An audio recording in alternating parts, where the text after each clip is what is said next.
오늘 아침 뉴스 연구소. 오늘 아침 뉴스의 맥을 짚어드리는 시간 뉴스 연구소. 두 명의 연구원 나오셨어요. CBS 김정훈 기자 어서 오십시오. 네, 안녕하세요. 뉴스톡 김준일 대표 어서 오세요. 예, 안녕하십니까. 오늘 첫 번째 연구할 뉴스 뭔가요? 프랑스에서 끔찍한 일이 또 벌어졌는데요. 예.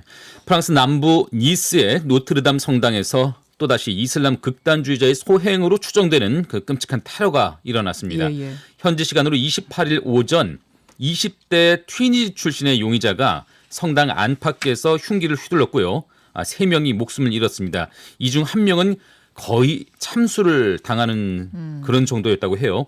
용의자는 경찰이 쏜 총에 맞고 병원으로 옮겨지는 과정에서 아랍어로 신은 가장 위대하다 이런 말을 연거푸 외쳤습니다. 네. 이번 흉기 테러 표현의 자유를 가르치던 중학교 교사가 이슬람 극단주의에 빠진 18세 청년에게 참수당한 지 채 2주도 안 돼 발생해서 지금 충격을 더해주고 있습니다. 프랑스 사회가 그야말로 패닉에 빠졌을 것 같은데 김준일 기자. 예. 자주 일어나요. 예, 이게 이제 시작이 2015년에 그 프랑스의 풍자 주간지 샤를리 에브도라는 곳에서 네. 예, 무함마드, 마호메트라고 옛날에 불렸죠. 네. 무함마드에 대한 어떤 뭐 풍자 이런 거를 만평을 실으면서 이게 시작이 됐어요. 맞아요. 그래서 2016년에는 그 7월 14일에 이제 혁명 기념의 불꽃놀이를 하던 그 인파가 모인 곳에 19톤 트럭을 몰고 가가지고 한 번에 86명이 죽었습니다. 엄청난 일이었죠. 엄청난 일이었어요. 그래서 지금까지 이슬람 극단주의자들에 의해서 프랑스에서 사망한 사람만 5년 동안 지금 250명이에요. 이게 그러니까 프랑스가 지금 보통 일이 아닙니다. 지금 이게. 지금 우리한테 다 보도가 안 돼서 그렇지 정말 예. 많은 수예요. 정말 많은 숫자입니다. 근데 최근에 있었던 그 사건들은 아까 말씀하신 것처럼 그 프랑스 주간지 그 주간지에서 조롱 가득한 만평이 이제 최근에 테러를 좀 촉발한 도화산이 됐던 것 같고요. 네네. 그런데 유럽 내에서 그 이슬람 포비아 이렇게 뭐 혐오나 공포, 이슬람에 대한 혐오나 공포는 오랜 기간 쌓인 문제이긴 합니다. 이게 무슬림들이 자신들의 전통을 유지한 채로 이슬람 그 유럽 내에서 그 세를 늘리니까 수를 늘리니까 유럽 안에서의 반감이 좀 커지는 상황 같아요. 또 표현의 자유를 어디까지 인정할 것이냐의 문제도 지금 논쟁인 거죠. 그렇죠. 예, 이슬람 창시자인 무함마드에 대한 조롱을 두고 프랑스 대통령은 그게 왜 문제냐, 문제될 게 뭐 있느냐 이런 입장을 나타내고 또 이에 대해서 범이슬람권은 그건 용납 못할 신성 모독이다 이렇게 반발을 하면서 표현의 자유냐 신성 모독이냐. 그렇습니다. 이게 국제적인 또 국가 간의 갈등 상황으로까지 치닫는 상황이에요. 문제는 이게 프랑스에서만 일어나는 일이 아니라는 거 아니에요? 예, 이제 극단주의자들 소위 말해서 이게 문제인데 미국에서도 지금 사실 난리가 났습니다. 그러니까 뭐 소위 말하는 음모론 집단인데 큐어넌이라고 있어요. 큐어넌. 이제 좀 우파 음모론자들인데 이 사람들이 좀 집단적인 행동을 할 가능성, 특히 이제 트럼프 후보를 밀고 있는 트럼프 대통령을 밀고 있는데 대선에서 트럼프가 낙선할 시에 무장 봉기를 할 가능성이 미국에서 제기가 됐어요. 그래가지고 지금 미국에서 총기가 엄청나게 팔리고 있어요. 왜냐하면 무장 봉기가 일어나면은 내 가족을 지켜야 된다라고 하니까 일반 시민들이 지금 총을 사들이고 있어요. 세상에. 그래서 지금 다음 주잖아요. 벌써 이제 대선이. 예. 그러니까 지금 좀 지켜볼 필요가 있어요. 정말로 이런 무장 봉기가 일어날 수가 있는지 어떻게 되는지를 좀 유심히 지켜봐야 돼요. 밤사이에 우리를 가장 놀라게 한 뉴스 니스에서 벌어진 이 테러 먼저 전해드렸고요. 두 번째 연구할 주제는 뭔가요? 네. 다스 실소유주 논란 13년 만에 이명박 전 대통령에게 징역 17년과 벌금 130억 원, 추징금 57억 8천여만 원의 형이 결국은 확정됐습니다. 이제 이번엔 확정입니다. 확정입니다. 확정. 예. 이 전 대통령의 상고심 재판에서 대법원은 횡령 내지 뇌물수수의 사실 인정과 관련한 원심 결론에 잘못이 없다면서 기존 판결 내용을 그대로 유지하기로 한 거예요. 기억하실 테지만 이 씨는 자동차 부품회사 그 다스의 회사 돈 약 349억 원을 횡령하고 삼성전자가 대신 내준 다스의 그 미국 소송비 119억 원을 포함해서 모두 163억 원의 뇌물을 챙긴 혐의 등으로 재판을 받아왔거든요. 네. 어제 대법원의 최종 판단으로 그동안 구속 집행 정지 상태로 집에 머물던 그는 다시 교도소로 돌아가게 됐습니다. 여러분 기억하실 거예요. 제가 오프닝에서 뭐 새빨간 거짓말 얘기했습니다만 이명박 전 대통령이 했던 그 말이 참 오랫동안 회자가 됐었는데 들어보실까요? 온갖 음해에 시달렸습니다.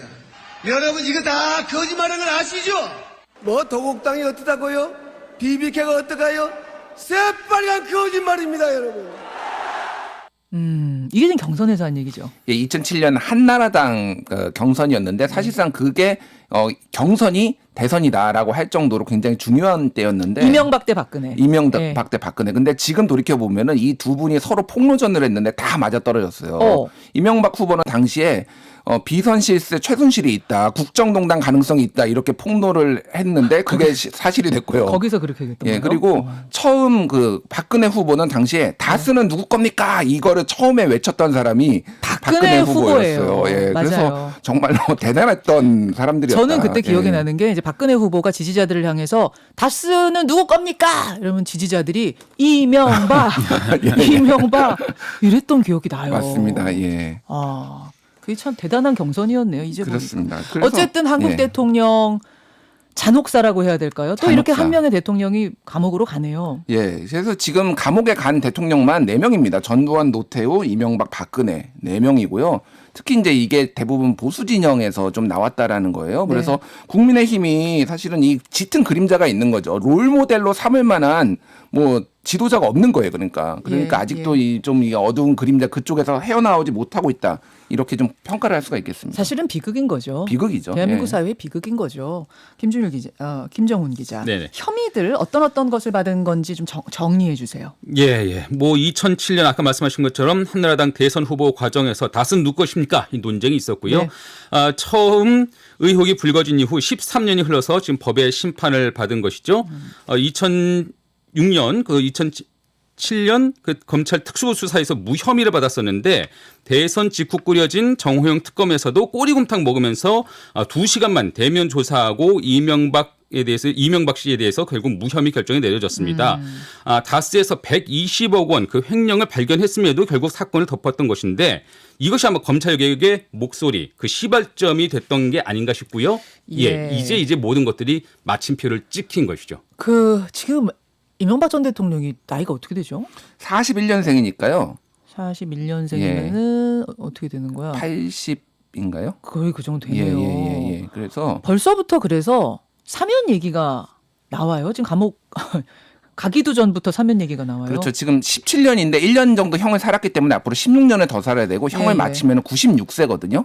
그러니까 좀 그 전에 사면이 되지 않을까라는 얘기가 나오는데 이제 그러면은 문재인 대통령 임기 중에 할 것인가? 그러면 내년밖에 없어요. 왜냐하면 내후년 3월에 대선이기 때문에 보통 이제 부처님 오신 날 아니면 뭐 광복절 아니면 연말 이제 크리스마스 이때쯤에 사면이 이루어지는데 저는 사면이 되지 않을 거라고 봅니다. 왜냐하면 수감된 지 너무 짧아요. 네. 그래서 내년 초에 또 박근혜 대통령이 또 형이 확정되거든요. 네. 두 사람이 있는데 너무 짧기 때문에 문재인 대통령은 아마 사면을 안 할 거다. 저는 그렇게 보고 있습니다. 문재인 대통령이 사면을 하는 일은 없을 것 같다. 임기 중에는 없을 것이다. 아마 다음 대통령이 할 가능성은 있다. 이렇게 저는 보고 있습니다. 아마 고령의 17년형이다 보니까 사면 얘기가 이렇게 나오는 것 같은데 김정은 기자 시각은? 저는 뭐 크게 비동의하지는 않습니다. 크게 반대하지는 않는데 근데 다른 시각이 분명히 있기는 해요.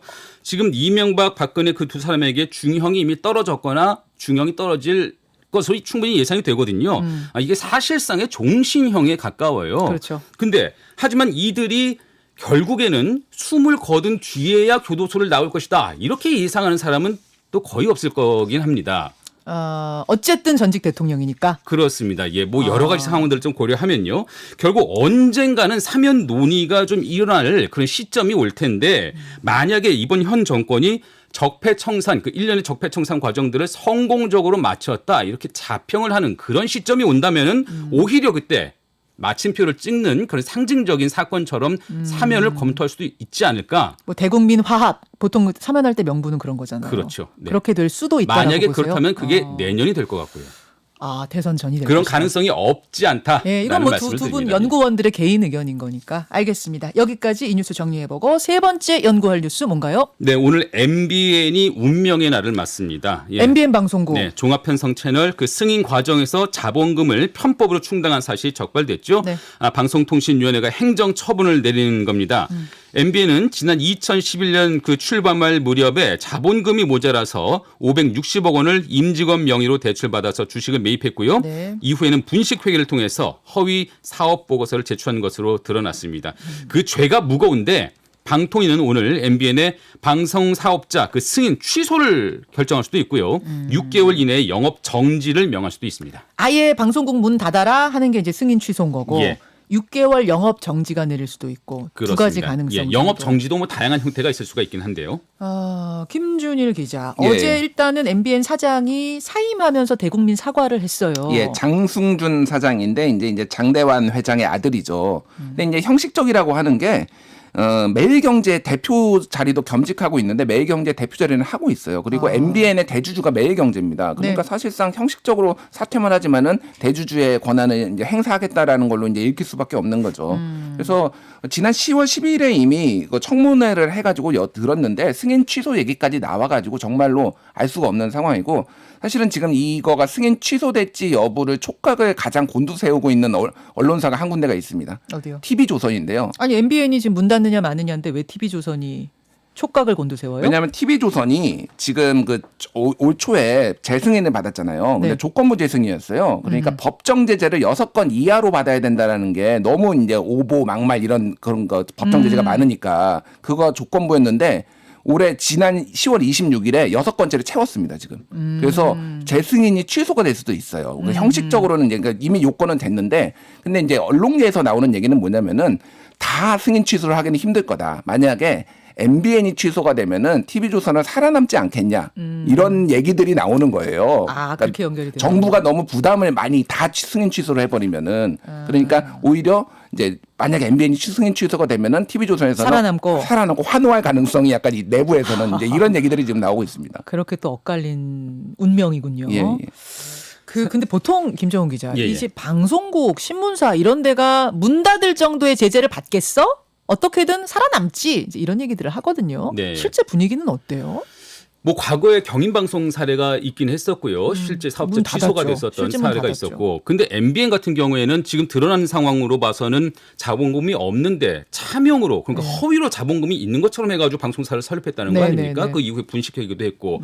대단히 중한 죄이긴 해요. 대단히 중한 죄이고 이 엄밀하게 봐서는 이 방송 사업자에게 계속 방송을 맡겨도 될 것인가 근본적인 질문이 들죠. 하지만 여기서 지금 MBN 측에서도 계속 내세우고 있는 것은 우리가 잘못한 거 충분히 안다. 하지만 이 임직원들은 어떻게 할 것이냐. 이 직원들 어떡하냐. 어떻게 하루아침에 다 길거리로 나앉게 할 것이냐. 이 노동자들. 예. 그러한 충격파도 그 MBN이 뭐 말하는 그런 충격파도 사실 방송계에서 또 우리 사회에서 또 고려를 안 할 수도 없는 부분이기 때문에 아마 방통위도 이 점을 고민하지 않을까 하는 근데 생각 좀 그거는 들어요. 이제 팩트가 아닌 게 예. 법이 바뀌어가지고 네. 1년 동안은 승인 취소가 되더라도 사업을 유지할 수 있어요. 그 1년 안에 매각을 하라라는 그렇죠. 거예요. 예. 매각 다른 사람한테 다른 사업자한테 넘겨서 직원들은 구제해라. 예, 1년 동안 이제 유지를 할 수 있기 때문에 그렇게 될 경우에 만약에 승인 취소가 되면은 예, 예. 엄청나게 많은 언론사들이 달려들 가능성. 대표적인 게 예전에 종편에서 떨어진 한국경제, YTN 지분 매각하겠다 뭐 이런 의지도 밝혔거든요. 그러니까 여러 언론사들이 아마 침 흘리는 곳들이 있군요. 꽤 많습니다. 지금 들리는 게. 알겠습니다. 또 오늘 MBN 운명의 날 지켜보시고요. 그러고 보니까 MBN, TV조선, 채널A까지 종편 4사들이 시끌시끌하네요. 이게 종편이 허가된 게 거의 딱 10년 전입니다. 맞아요. 그 당시에 종편 4개사가 허가됐었죠. 말씀하신 것처럼 MBN, TV조선, 채널A. 지금 채널A도 검언 유착 사건 때문에 지금 그러니까 방송 종편 3사가 좀 휘청거리고 있는 상황이에요. 맞아요. JTBC 빼고 이렇게 종편 3사가 휘청거리고 있는 상황인데 어찌 보면은 10년 전에 그 종편 채널 사업권을 얻었던 그 회사들이 승자의 저주에 빠진 게 아닌가 하는 생각도 좀 드네요. 자, 여기까지 뉴스를 좀 연구해보고 아까 2007년 이명박 후보가 박근혜 후보를 향해서 지적한 거 최순실 씨라고 저희가 아까 말씀드렸더니 최태민 목사 아닙니까? 또 이런 문자 들어오는데 뭐 그렇죠. 같이 언급했습니다. 같이 언급한 같이 거죠. 언급했어요. 예, 그렇게 예. 연결이 되는 거다. 어차피 아버지와 딸이니까 이렇게 생각하시면 되겠습니다. 자, 두 분의 연구원 수고하셨습니다. 감사합니다. 김현정의 뉴스쇼는 청취자 여러분의 참여로 이루어집니다. 트위터, 페이스북, 레인보우 게시판, 그리고 단문 50원, 장문 100원의 유료 문자 샵 1212, 우물정 1212 통해 참여하실 수 있습니다. 김현정의 뉴스쇼, 여러분과 함께 만듭니다.